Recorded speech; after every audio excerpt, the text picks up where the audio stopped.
अरे तुम भाई हो अपनी सगी माँ के नहीं हुए। बोला ये फरसा आपने घर में ही चलाया होगा, हमको यह हुआ नहीं जिससे डरा जाए।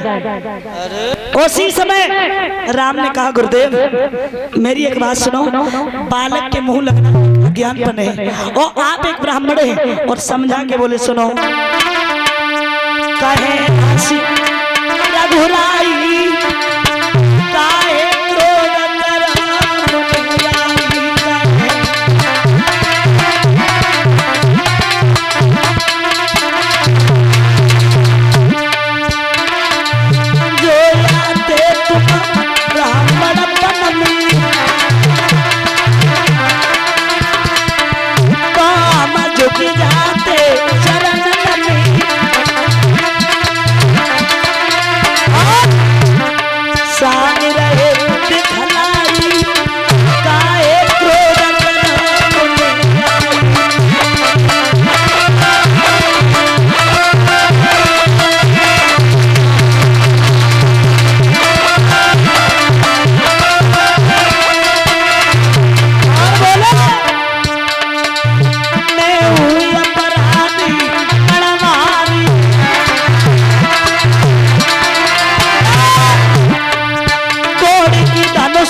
परशुराम है और हम राम है, आप हमसे 3 अक्षर बड़े हो, आपका नाम बड़ा है, आपका काम बड़ा है। और सुनो, परशुराम ने उसी समय कहा आप राम हैं? बोले बिल्कुल, अगर आप राम हैं तो ये धनुष हमें नारायण ने दिया था, और नारायण ने एक बात कही थी हमसे कि जो भी इसकी चाप को चढ़ा दे समझ लेना मेरा अवतार हो गया। याद रखना दादा, जवाब दिया राम ने, ये धनुष हमें नारायण ने दिया था, और हमसे एक बात कही थी कि जो भी इसकी चाप को चढ़ा दे तो तुम समझ लेना मेरा अवतार हो गया। ऐसा करो, राम रमापति कर धन लेहु और खींचो मोर मिटे संदेह। एक काम करो, इसकी चाप को चढ़ा दो, और आप इसकी अगर चाप को चढ़ा दोगे तो हम समझ लेंगे कि राम का अवतार हो गया। क्या किया? देत चापया पहुंचन गए परशुराम मन विस्मय भयऊ। क्षमा याचना मांगी, कहा आराम से विवाह करो। उसी समय विवाह की तैयारियां की है। परशुराम वहां से चले गए, और जाने के बाद इधर सीता जी जयमाला लेकर के चली।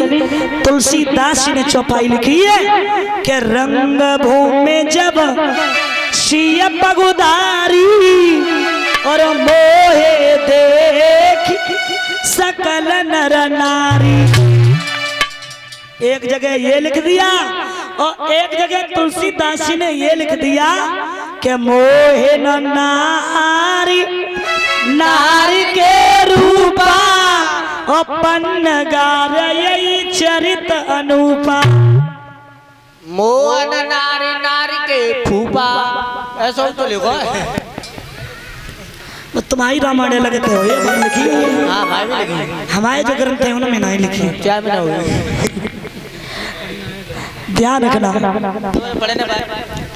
मेरे प्यारे श्रोता बंधु, जब मोहन नारी रूपा और पन्नगारी चरित रूपा, ऐसा नहीं हो सकता है। फिर क्यों लिख दिया कि रंग भूमि वशिया पगधारी?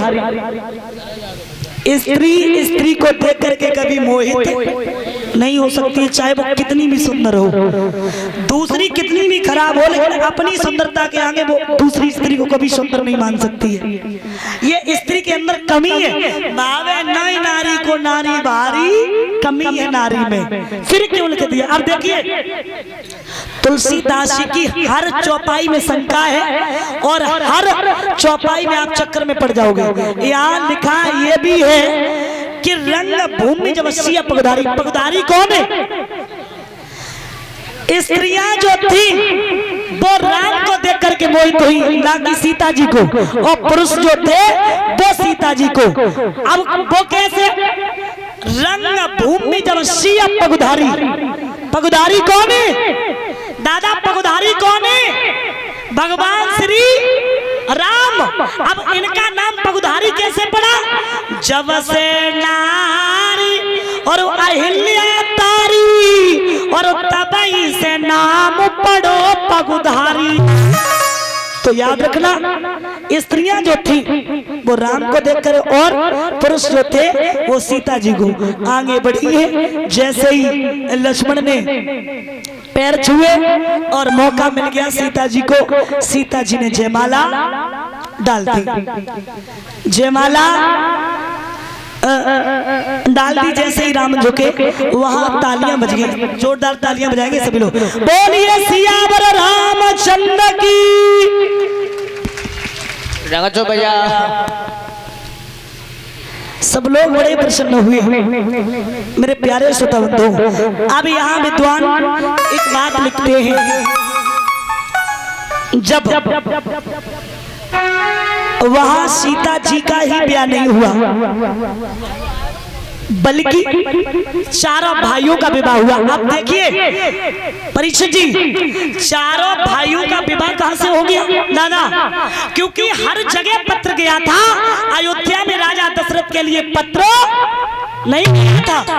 फिर चारों भाई दो और रह गए थे, वो कहां से आ गए? अब प्रमाण मिलता है, साथ साथ ये भी बता दी पत्र क्यों नहीं गया था। एक बार एक पतिव्रता स्त्री अपने पति को कंधे पे रख के ले जा रही थी। उसके पति के शरीर में कौड़ था, रोग था, वो कंधे पे रख के ले जा रही। सामने एक संत बैठे, कमंडल रखा, धोखे से उसका पैर लग गया कमंडल में। और संत ने जवाब दिया, अपने पति को रख के ले जा रही है और तूने मेरे कमंडल में लात मार दी, जा। मैं सच्चा अगर संत हूं, सुबह का सूरज जब निकलेगा जब तेरे पति की मृत्यु हो जाएगी। वो सच्ची पतिव्रता थी। उसने जवाब दिया, है संत, अगर तुम सच्चे संत हो, मैंने कोई गलती नहीं की है। अगर मैं सच्ची पतिव्रता हूँ तो सूरज में अगर औकात हो तो कल निकल के दिखा दे। अभी ध्यान देना, ये बात प्रमाणित है। एक दिन नहीं, 2 दिन नहीं, 10-15 दिन हो गए, जनकपुर में सूरज नहीं निकला। बड़े बड़े विद्वान आए। एक विद्वान ने कहा इसके पति की मृत्यु भी नहीं होगी, सूरज भी निकल आएगा। तो अगर कोई पतिव्रता स्त्री दादा, कोई पतिव्रता स्त्री कच्चे धागा को कच्चे घड़ा में बांधे और कुआं से जल अगर निकाले तो सूरज भी निकल आएगा, इसके पति की मृत्यु भी। अब देखिए, अब पतिव्रताओं के लिए पत्र गए। एक पत्र अयोध्या में दशरथ की तीनों रानियों के लिए गया। कौशल्या हाथ जोड़ के बोली, महाराज आपकी आज्ञा पाऊं, क्या मैं जा सकती हूँ? उनके राज की मेहतर कहने लगी, हे महारानी माफ करना, मेरा इतना बोलने का अधिकार तो नहीं है, इतना जरूर है, जिस राज्य की मेहतर ऐसे काम कर सके उस राज्य की रानी को जाने की कोई जरूरत। ठीक है, आप जाइए। वो मेहतर पहुंची, कच्चे धागा को कच्चे घड़ा से बांधा कुएं से। अब देखिए, कच्चा धागा, कच्चा ही घड़ा, और वो भी उसमें पानी। ये कच्चा धागा और कच्चा घड़ा काम नहीं करेगा, पतिव्रता धर्म और शक्ति काम करेगी। जैसे कुएं में डाला पानी निकाला, पति के ऊपर डाला, सूरज भी निकल आया और उसके पति की मृत्यु भी हुई। यही जनक के दिमाग में झटका लगा। अयोध्या की मेहतर इतनी पतिव्रताएं हैं, उनके बेटों के लिए धनुष तोड़ना कोई बड़ी बात। अब एक विद्वान का मत और है यहाँ। एक विद्वान ये कहता है कि स्वयं जनक के शरीर में रोग हुआ था, तब पतिव्रताओं के लिए पत्र गए तो अयोध्या की एक मेहतर ने जल डाला, तब उनका रोग ठीक हुआ। और साथ ही साथ एक बात और बता दें दादा, एक जात की मेहतर होती है, लोग उसे कहते हैं मेहतरानी, यही कहते हैं ना मेहतरानी। एक बताओ जात की मेहतर, उसे इतनी बड़ी उपाधि क्यों मिल गई मेहतरानी? यहाँ विद्वानों ने लिखा है कि जब जनक का रोग ठीक हो गया तो जनक ने कहा कि जाओ, आज से दुनिया वाले मेहतर नहीं बल्कि मेहतर रानी के नाम से आपको बुलाएंगे। इसलिए मेहतर को मेहतर रानी कहते हैं। महाराज बाद में पत्र गया था, जब धनुष टूट गया था तब भरत और शत्रुघ्न को लेके आए, चारों भाइयों का विवाह हुआ।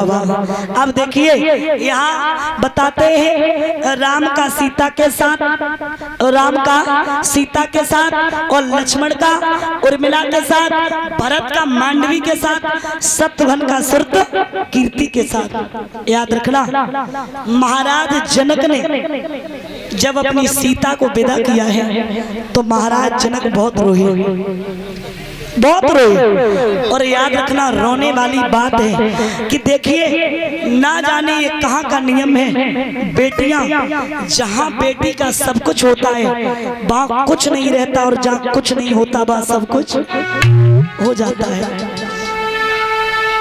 पैदा हुई थी बेटी, उसने बाबुल बना दिया और पढ़ा लिखा के बाबुल ने बेटी को बड़ा किया और रोए रोए के लाड़ों को जब घर से विदा किया, लेकिन डोली में बैठाते समय बाप के मुंह से निकल गया कि आज हमने गंगा नहा लिया। यहाँ मेरी माताएं बैठी, पिता तुल्य बुजुर्ग बैठे, आप लोग एक बात बताना, बेटी बाप के लिए क्या कोई पाप है? पाप है क्या कोई? याद रखना एक दो जगह ऐसी हैं जहां बेटी बाप के लिए पाप है। कौन सी जगह? तुम्हारी लड़की स्कूल में पढ़ने के लिए गई, किसी लड़के ने छेड़ दी, यहाँ बेटी पाप है। तुम्हारी लड़की किसी लड़के के चुंगल में फंस के घर को छोड़ के चली गई, यहाँ पाप है। क्योंकि अच्छाई जो होती है वो एक कोस पे भी नहीं पहुंच पाएगी और बुराई वहां तक पहुंच जाएगी जहां तक तुमने उम्मीद भी नहीं की होगी। आपका लड़का दरोगा बन जाए, एसपी बन जाए, खबर नहीं पहुंचेगी। आपकी लड़की घर छोड़ के चली जाए तो खबर वहां तक पहुंचेगी जहां तक तुमने कभी नहीं सोचा होगा। ये संसार वो है, ये दुनिया वो है, दुख में पीछे और सुख में आगे, दुख में पीछे और सुख में आगे। इतने लोग बैठे, मैं आपसे एक बात पूछना चाहते, जब एक लड़का बारात लेके जाता, दूल्हा बन के जाता है तो रथ पे बैठ के जब जाता है तो ध्यान देना, दूल्हा का रथ आगे जाता या बारात के लोग आगे जाते? कौन जाता है? बारात के लोग नाचते हुए आगे जाते और दूल्हा का रथ पीछे जाता है। ये क्या है? ये क्या है? सुख। और अगर गांव में कोई खत्म हो जाए और अगर एक अर्थी जाए तो अर्थी आगे जाती है या लोग आगे जाते? कौन जाता है? अर्थी आगे और लोग पीछे। ये क्या है? दुख। तो ध्यान देना, दुख में पीछे, सुख में आगे। याद रखना मेरे प्यारे श्रोता बंधु, एक बेटी को विदा करना कोई बड़ी बात नहीं है, छोटी बात नहीं है, बहुत बड़ी बात है। क्यों? याद रखना, धन्य है उन बेटियों के लिए। और बाहर परमात्मा, क्या ये नियम बेटियों के लिए ही बचा था जो तूने ये नियम बेटियों के लिए बनाया? माता, ये सोचने वाली बात है कि जहां बिटिया का सब कुछ होता है वहां कुछ नहीं रहता, और जहां कुछ नहीं होता वहां सब कुछ हो जाता है। प्यारे श्रोता बंधु, ध्यान देना, बेटी जहाँ सब कुछ होता वहाँ कुछ नहीं रहता, और जहाँ कुछ नहीं होता वहाँ सब कुछ हो जाता है। प्यारे श्रोता बंधु, बेटियां वो होती हैं, मैं कहती हूँ कि आज माताएं बेटियां गर्भ में मार रही हैं, माताएं गर्भ में बेटियां मार रही हैं। लेकिन मैं आपसे निवेदन करना चाहूंगी कि देखिए, वो अपने कैमरे से जिंदगी के सीन लेता है, वो अपने चाहने वालों के दुखड़े बीन लेता है। ए माताएं, कभी धोखे से बिटिया गर्भ में तुम मार मत देना, वो बिटिया मारने वालों से बेटा छीन लेता है। आपकी ये भूल है। बिटिया पैदा हो जाए तो आपको दुख हो जाता है, और बेटा पैदा हो जाए तो आपको खुशी होती है। पहली बार, आज का जमाना तो इतना बुरा आ गया, हमारे परमात्मा अगर पहली बार लड़का हो गया तो दूसरे बच्चे का नाम ही नहीं लेते, एक ही बहुत है। लेकिन माफ करना, जहाँ से बेटे आते हैं वहीं से बेटियां आती हैं। लेकिन मैं ये दावा करके कह सकती हूँ, मैंने अपनी आंखों से देखा है, आज की दुनिया में जो बेटियां माँ बाप के लिए कर रही हैं, वो बेटे कभी नहीं कर पाएंगे, कभी नहीं कर पाएंगे। बेटी वो महान मूर्ति है कि आप जिस खूंटा से बांध देना, जिस लड़का के लिए शादी कर देना, उसके साथ रहेगी। बेटी कभी ये नहीं आपसे कहने आएगी, चाहे वो ससुराल में दुखी रहे या सुखी, कभी नहीं कहेगी तुमने मेरी शादी कैसे घर में कर दी, कैसे घर में कर दी।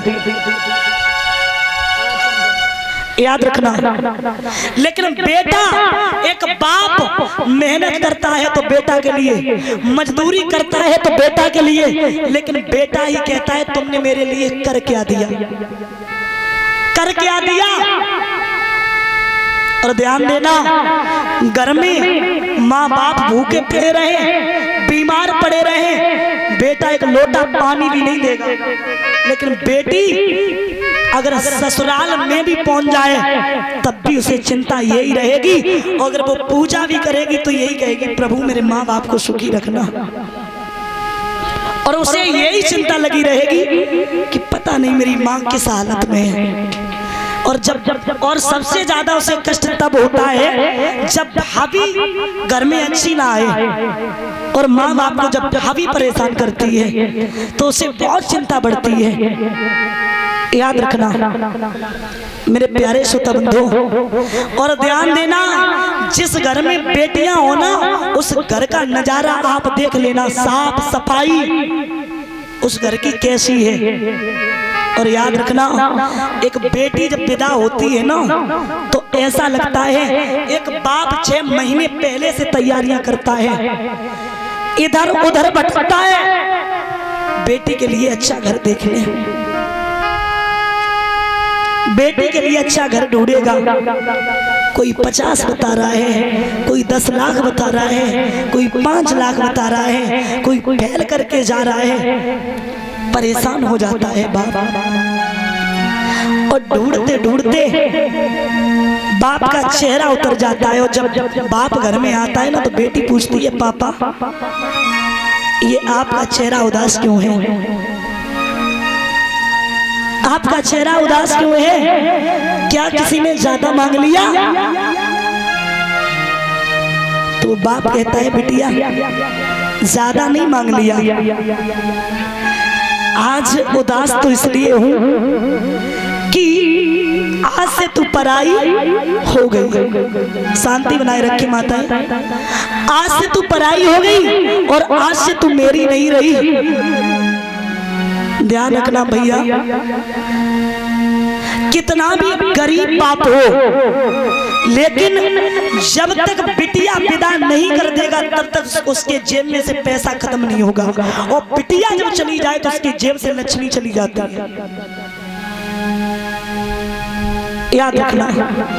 और माताएं, आप बेटी की विदाई में, शादी में गई होंगी, जब बेटी एक विदा हो जाती है तो सच बताना आप वहां कितनी देर रुकती हो, आप कितनी देर रुकती हो।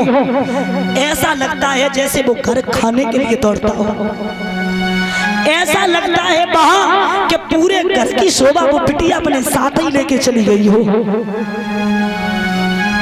मेरे प्यारे श्रोता बंधु, बेटी अपने माता पिता को बड़ा प्रेम करती है।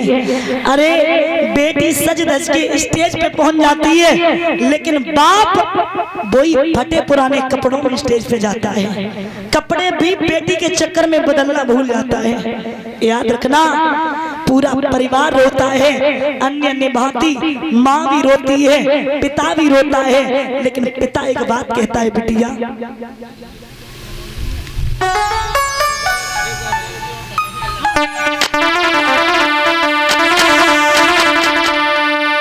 बिटिया बाबुल की दुहाई लेती जा, बाबुल की दुहाई लेती जा, जा तुझे सुखी परिवार मिले।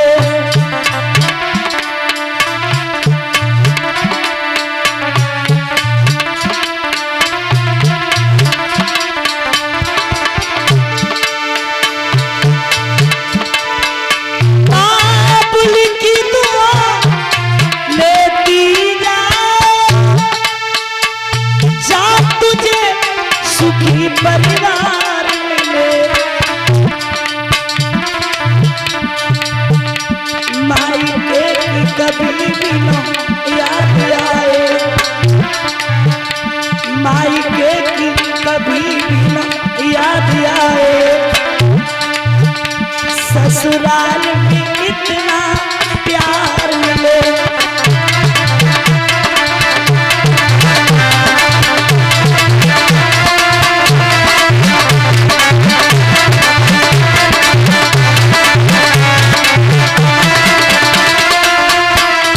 बिटिया